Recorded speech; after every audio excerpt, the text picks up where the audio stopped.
Hey guys, Frank Spear back with you. Want to do a short one today on the topic of foreigners and the nation of Israel. There are people out there who claim that the God of Israel was never interested in being in covenant with non-Israelites. That he tolerated them in some fashion, but was never interested in them, their souls, them being in relationship with him in any way. And we could look at so many passages, but I want to take a few today and try to just make the point as strongly as I can with 4 or 5 passages. So let's begin in Deuteronomy chapter 4. The context here is God speaking to Israel and telling them that if they disobey him, that they would be scattered among the foreign nations that surrounded them, taken captive by these people who would become a thorn in their side. They would be taken captive, they would be made slaves, their women would be raped, their daughters would be raped, they would be taken as wives to foreigners, so forth and so on. And all the good things that come with foreign captivity.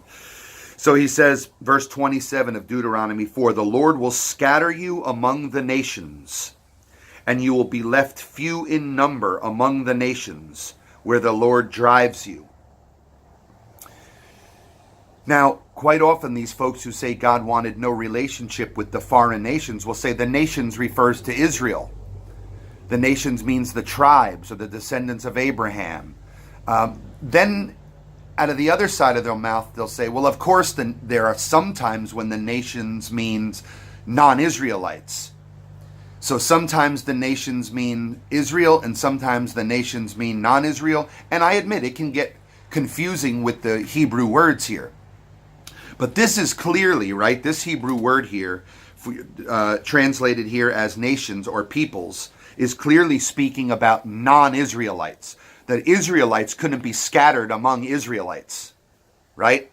Okay, so I just wanted to establish that here. God said his punishment to them would be that he would scatter them among non-Israelite peoples. Now, flip on over to Ezekiel chapter 20. Ezekiel 20 in verse 27, "Therefore, son of man, speak to the house of Israel." So that's who this prophecy is going to, right? Israel. "And say to them, thus says the Lord God, yet in this your fathers have blasphemed me by acting treacherously against me." Then he goes on to continue this prophecy against Israel for their wickedness. We jump down to verse 32, and he says, well, let's go to verse 31.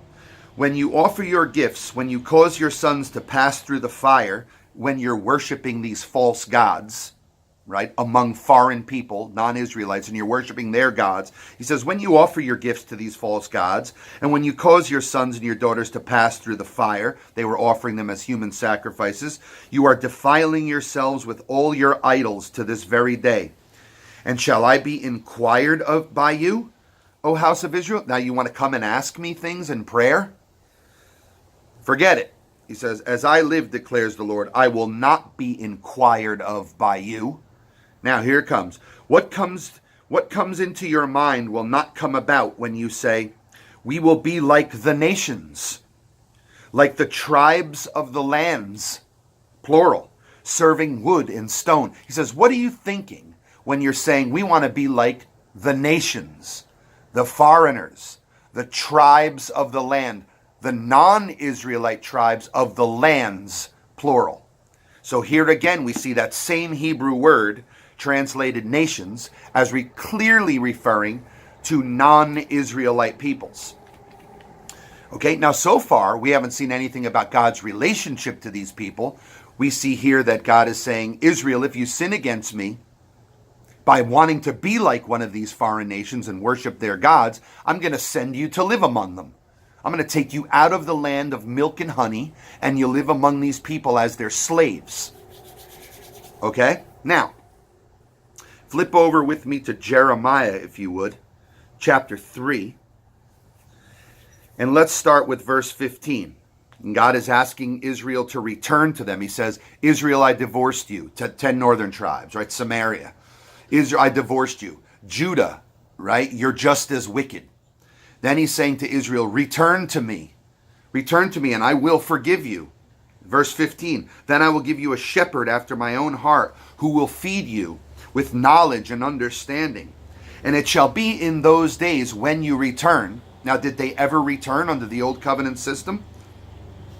It shall be in those days when you are... Did God ever remarry them? Because he's telling him here that he would remarry them.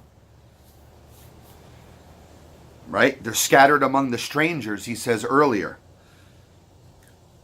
But he did remarry, right, at the end, when they came into the new bride in AD 70. Those who came out of the old system.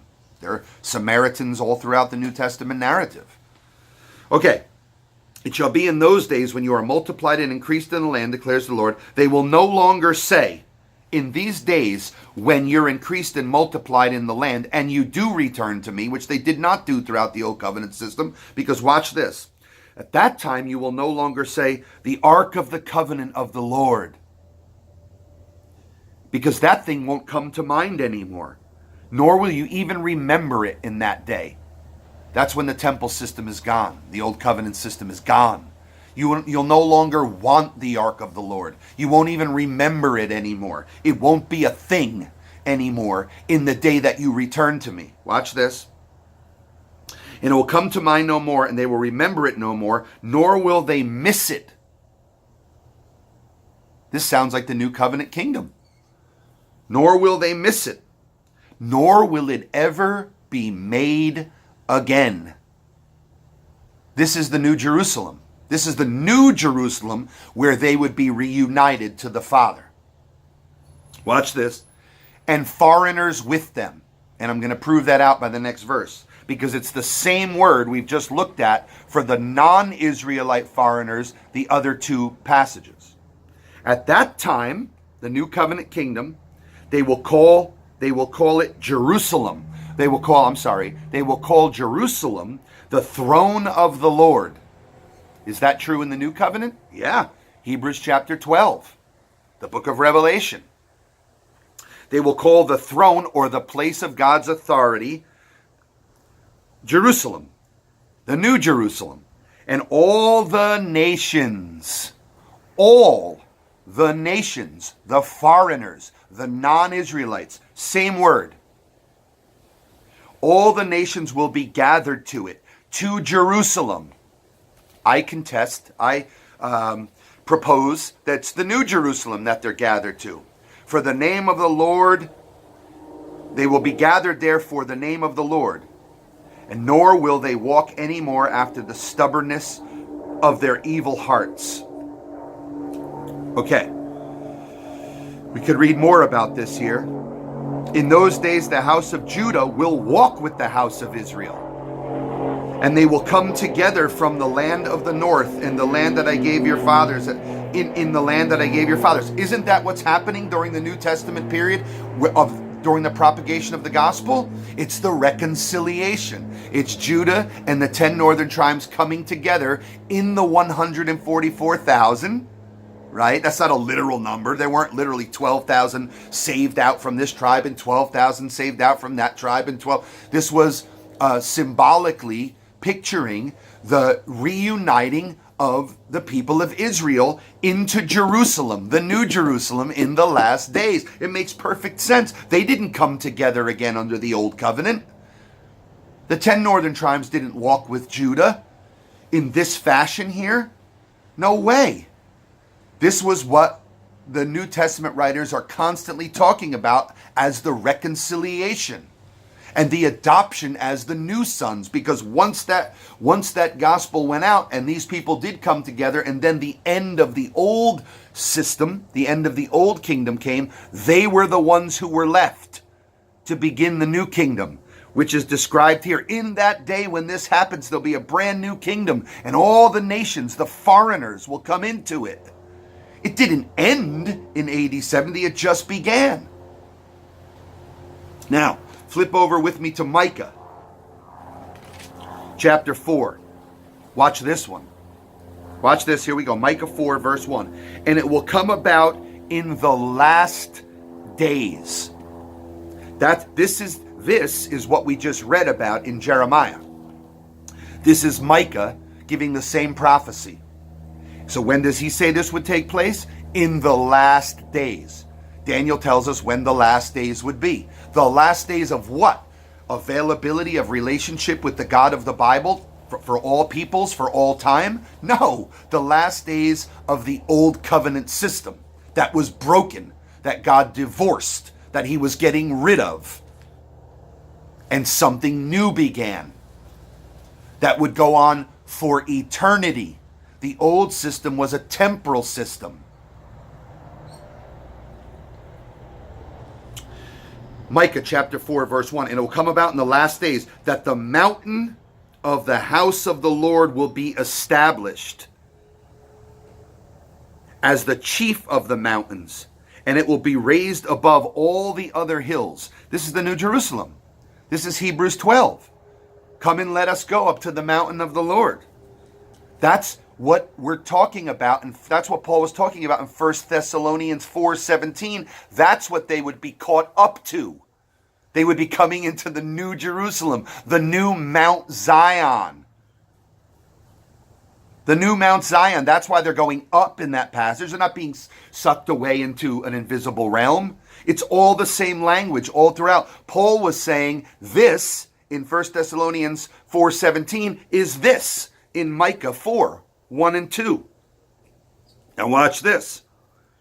That's why we see the New Jerusalem coming down. Once it comes down, you can go up to it. This is the thing that some people, for whatever reason, can't get their mind around. They see up as literal catching up into an invisible place somewhere off beyond the universe, or hidden away in the universe somewhere. The Bible knows no such thing. The Bible never talks about any such thing. The heavens are always the place of God's authority, his rule. And that's used, there are so many synonymous metaphors, right? Up to the mountain. It was up to Sinai when they got the law, right? It's up to the Temple Mount. It's in the priests. They went up on the altar to offer sacrifices, up the steps. That's why in Jacob's dream, you see the angels of the Lord ascending and descending on, it's not a ladder. The Hebrew word is better translated staircase. And when God gives them the temple in the tabernacle system, he says they're to go up to the altar on stairs. That's why Joseph had the dream, because in that very spot, that's where the temple would be built eventually. So Joseph had a dream, and God was showing them that this very place will become the house of God, the temple. And the angels of the Lord, the workers in the temple, will go up and down, offering sacrifices, coming down again and going up, coming down again and going up for the people of Israel. So much more to say about that. But the more you read through the scriptures with this perspective, the more it pops out at you everywhere. Okay? We will be verse 4, chapter 4, verse 1, and it will come about in the last days. So no question, this is talking about the time of Revelation, when those things went down. That the mountain of the house of the Lord will be established as the chief of the mountains, and it will be raised above the hills. And the peoples, the nations, same word as the foreigners in the other passages we looked at. And we could look at a ton more, not a ton because there's no weight to it, but we could look at a host of other passages that use this same word. And all the foreigners will stream to it. This is the same word, nations, that we've seen means non-Israelites in every other passage we've looked at. These are the nations that Israel went among, sinned against God by worshiping their gods. These are them. And it will be raised above the hills, and the nations will stream to it, the foreigners. Many foreigners will come and say, "Come and let us go up to the mountain of the Lord, to meet the Lord in the air, in the heavens," because the temple was considered the heavenly place, the address of God's Shekinah glory, which would now be in the New Jerusalem. That's why it says in Revelation 21 that God would now be tabernacling among men. That's where the Shekinah glory would now be, in the new kingdom. Not in a material kingdom, but a kingdom that is within you. And it takes all that symbolism it takes all of that language of the physical kingdom and imports it into the non-physical kingdom. So when they literally went up, we do not literally go up. But the imagery is the same in terms of worshiping God. That he may teach us about his ways. These are the foreigners coming and saying, we get to go up to the mountain of the Lord, and now he'll teach us of his ways. He'll teach us that we can walk in his paths. For from Zion will go forth the law. Right? The word of the Lord from Jerusalem. Jesus said, heaven and earth will pass away. That is the old covenant system. But my words, my word, my logos will never pass away. My law, my commands. The New Testament talks about the law of Christ. And where does it go forth? From Zion. Well, what does Hebrews chapter 12 tell us? Let's turn there quickly. These are the last days, remember? It said in the last days, this prophecy says that the word of the Lord would go forth from Zion. Well, Hebrews chapter 12, verse 21. And so terrible was the sight up on Sinai that Moses said, I'm full of fear and trembling. But you have come to a new mountain. You've come to Mount Zion. The New Testament saints had come up to Mount Zion. Watch this. And to the city, the New Jerusalem, of the living God, the heavenly, unseen Jerusalem, and to the myriads of workers who worked in the temple system. Right? It says to the myriads of angels, messengers, that were the priests under the old covenant system. And then now, the book of Revelation says, and elsewhere in the New Testament, that the new covenant community would be made a kingdom of priests, mediators for God. Folks, it's all here. Foreigners, non-Israelites, totally allowed in. Watch this. That he may teach us of his ways. His law will go forth from Zion, even the word of the Lord from Jerusalem. It all lines up. Watch this. And he will judge between many peoples. Same word there. Peoples, nations, foreigners. Same word. And he will judge between many foreigners. Either you come into the kingdom or you can't come into the kingdom. Right? Do you have the right clothes on? He will judge between them. And render decisions for, watch this, and God will render decisions from the New Jerusalem, from Zion. He will render decisions for distant nations. I don't know that it can get any plainer than that. In the New Jerusalem, in the last days, from Mount Zion, that's the new covenant kingdom. That's the people who worship the God of Israel today, right? He will, watch this, he will render decisions for distant nations. That's non-Israelites. You can't make distant nations, when he's talking to Israel here, saying at that time, Israel, God will be rendering decisions for distant nations. You can't make that Israel. Now, those who say that the kingdom ended in AD 70 and the door was shut and they all went into an invisible realm somewhere, to the new Mount Zion, to the new Jerusalem, in an invisible realm somewhere, and they're locked away, and that no invitation has gone out since then for anybody else. How then is God rendering decisions in that time for distant nations when only Israel was allowed in? How is this word used for foreigners and those who had the idols that Israel walked away from Israel, the land, and worshiped their foreign gods? How is that word not meaning foreigners, but meaning Israelites? Folks, God had an invitation to non-Israelites in the Old Covenant and in the New as well. The doors are flung wide open. That's why Revelation 21 has the gates open. You'd have to do a really big dance to dance around all this, right? You'd have to have some moves to say, no. None of that is referring, nothing you read today is referring to non-Israelites and them having any part in the God of Israel and relationship with him. Then I don't understand the meaning of anything. Let's read on here. And he will judge between many nations and render decisions for distant nations. And they will hammer their swords into plowshares and so forth. And nations will not lift up sword against nation anymore. Yeah, this is something different than the old covenant system in the New Jerusalem, right? This is something completely different. These aren't not nations warring against nations anymore like they were all throughout this old covenant system. It's something other. This is a community of people, a kingdom made up of all nations around the globe who are not warring with each other, but are in peace with one another. Now some will say, peace? You've got 450 denominations or thousands of denominations. Everybody's disagreeing on what means what. No. Well, that's not what this is talking about. This is about physical war. Actual battles.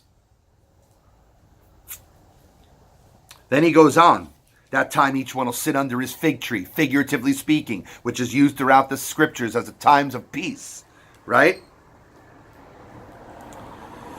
In that day, declares the Lord, I will assemble the lame, the outcasts, even those whom I've afflicted. It goes on. I will make them a strong nation, and the Lord will reign over them in Mount Zion forever. Forever. Jump down to verse 11. And now many nations, brings them up again. So, folks, that's it for today. I'm going to leave it right there. We could have looked at 100 more passages. But how do those who say God never wanted relationship with anyone other than Israel, how can you say that?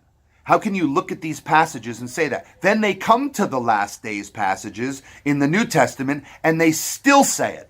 They say, nope, nobody but Israel. God was never interested. I'll leave you with that today, guys. Thanks for watching.